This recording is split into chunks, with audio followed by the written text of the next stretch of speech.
Ring Magazine and WBC Super Flyweight champ Juan Francisco Estrada will look to defend his titles against current IBF Fly and former unified flyweight champion and former WBC Super Flyweight titleist Jesse Rodriguez. Footprint Center, Phoenix, Arizona will be the stage in June 29th, the date for the showdown between the veteran Estrada and the rising boxing phenom Rodriguez, who continues to look unstoppable as he marauds his way through the lower divisions. Will Estrada make a successful first defense since reclaiming the title, vacant at the time after beating Roman Chocolatito Gonzalez back in 2022, a fight I predicted Estrada would win? Or can Jesse Rodriguez become a two-time champion at 115 pounds and reclaim the WBC title? Let's get into it!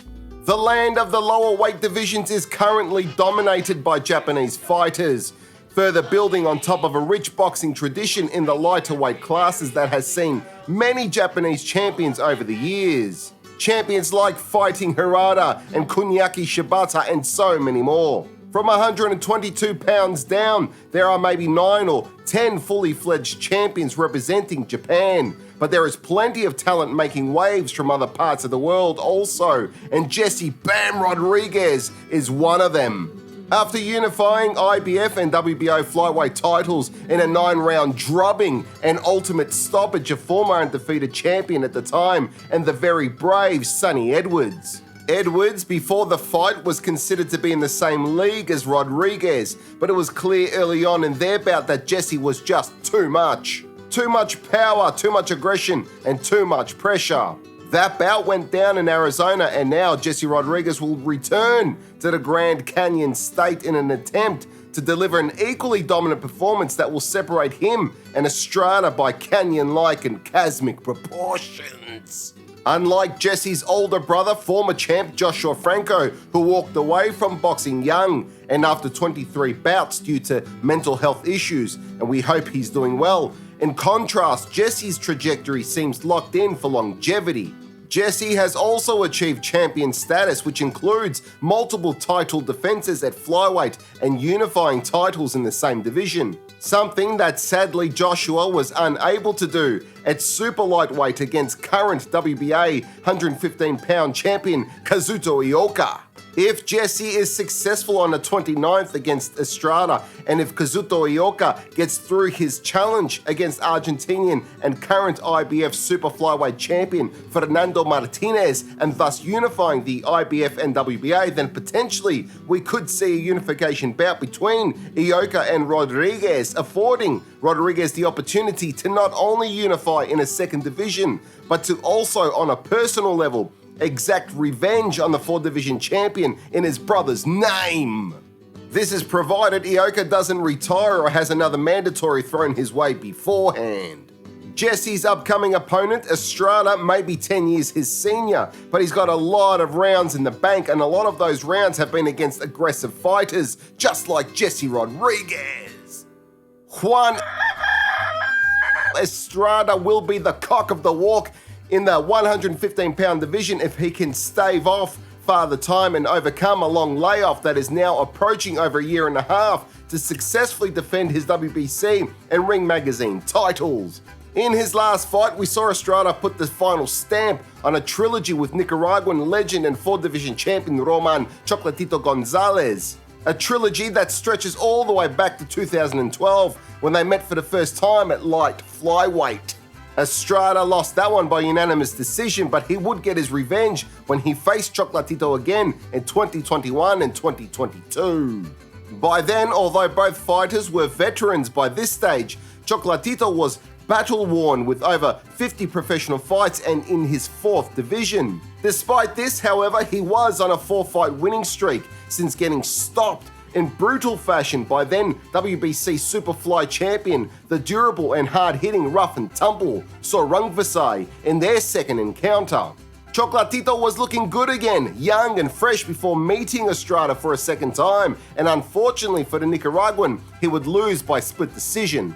Many believed Estrada didn't deserve the win, and so in their third bout, Estrada earned a points decision win in a more convincing manner. Estrada looked sharper in that fight and performed well against an aggressive style that likes to bring the fight to the opponent, just like he did against Rungvisai in their rematch. Admittedly, Rungvisai looked flat, but you could see Estrada was firing on all cylinders. And like he did against Carlos Cuadras, where Estrada showed his recovery ability after getting knocked down in their second fight. Against fighters opting to bring pressure when Estrada is on, he is fast and sharp with excellent defensive and offensive range control and general movement overall. His ability to step into range and fire off rapid and accurate combos in quick bursts before shifting back just out of range is impressive to watch. He's a thinking fighter, great boxing IQ, and with just under 50 professional fights and over 320 rounds of professional boxing, he's coming into the Rodriguez fight with a wealth of experience. How will he look though after such a long layoff?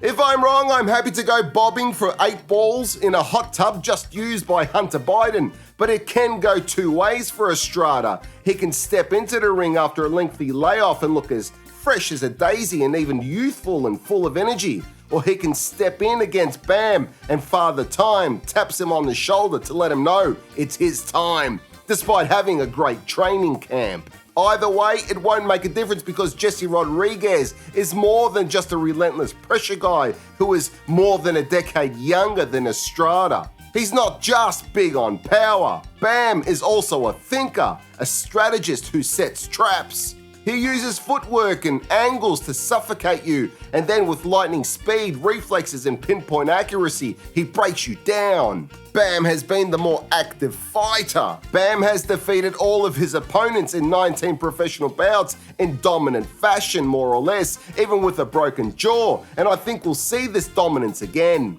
I have Jesse Rodriguez by TKO somewhere in rounds 8 to 10. Let us know in the comments below who you think wins and how. Thank you for watching P4P TV. Please remember to subscribe and hit that notification bell for future updates. See you in the next one.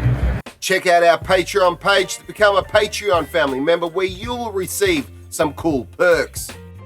If you're looking for some new threads, we've got t-shirts, hoodies, and much, much more. So head on over to our Michael Akobi P4P TV stores. They can be found on Redbubble and Spreadshop. Join me on my travels and head on over to my other YouTube channel titled Barefoot and Free. There you can follow me as I traverse the many parts of our planet and occasionally get into a spot of bother. Nonetheless, it's always fun and entertaining. If you're struggling with some of life's obstacles and challenges, my book How to Get Out of Life Traps might just be the answer that you're looking for to help guide you through the difficult times. It's helped many get past some of their darkest moments, and it might do the same to you. You can purchase it on Amazon, where you can also find a wide range of my other works. Those works include screenplay to book adaptations, a fairly unique concept, with genres covering comedy, heist and revenge, drama, supernatural and crime, if that's more your cup of tea. You can find them by following the link provided.